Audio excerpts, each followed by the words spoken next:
Hi, my name's PJ, and welcome to our short presentation. Have you ever wondered how the rich keep getting richer while broke people stay broke and the middle class seems to be shrinking? Well, this isn't nearly as mysterious as it may appear when you examine the specific differences in how broke people, the middle class, and the rich spend their money.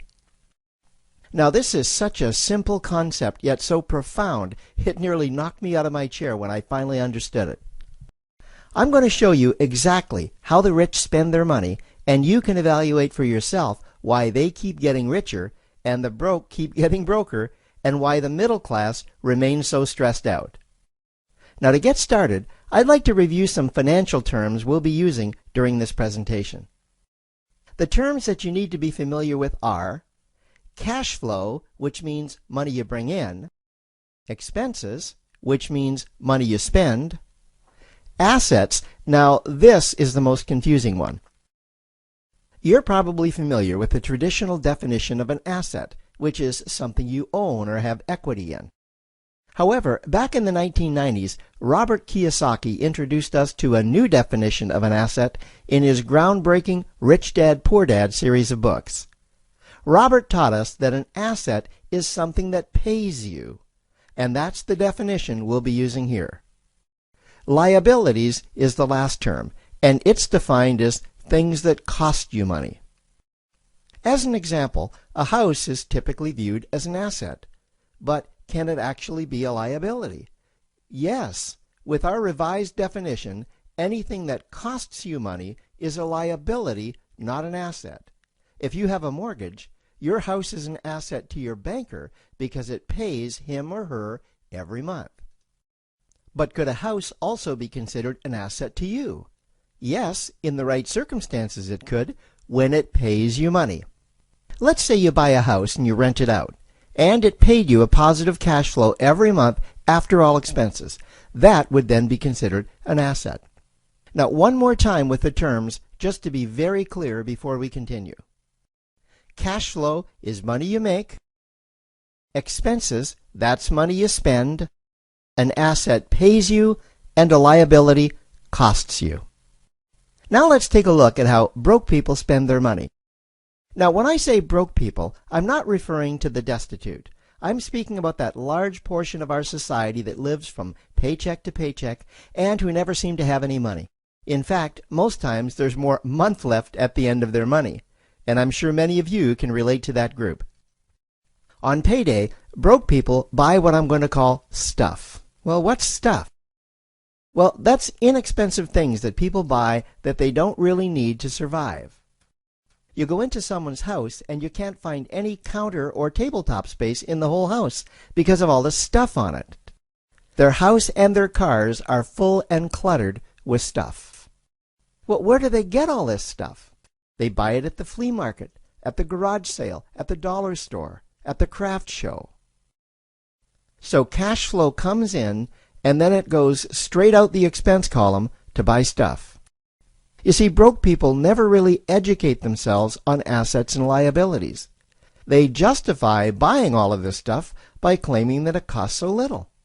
But over the years, it's all they ever have. The problem is their cash flow never produced or created more cash flow. Now, please understand, I'm not undermining or taking any shots at this or any group. I just see a lot of financial difficulty out there, and it really doesn't need to be that way. Creating wealth isn't a mystery, it's a formula. The only reason someone doesn't create wealth is because they either don't know the formula or they don't apply the formula. Now let's take a look at the middle class. The middle class is the group that society mistakenly thinks are rich. They're not. Yes, they typically earn a six-figure income, and many of them appear rich, but it's what they buy with their money that keeps them prisoners of the middle class. What they typically buy are liabilities.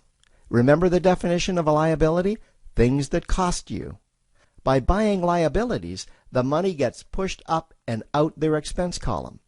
Liabilities are items like cars, boats, houses, airplanes, credit card debt. Now let's see just how this happens. The middle class gets a nice paycheck, let's say $10,000 for the month. They then split that down the middle and they pay their monthly expenses with half, and with the other half, they make a down payment on a new car. The car costs $5,000 down, and after they add on the insurance and the maintenance, that liability now costs $1,100 new dollars every single month. A few months go by, and they want a boat, then a vacation home, a Rolex watch on their credit card, a vacation on their credit card. And before you know it, their liabilities have raised their expense levels to near or above their income levels. They actually spend equal to or more than they make, meaning that they have to go to work and make a certain amount of money every single month just to cover their liabilities.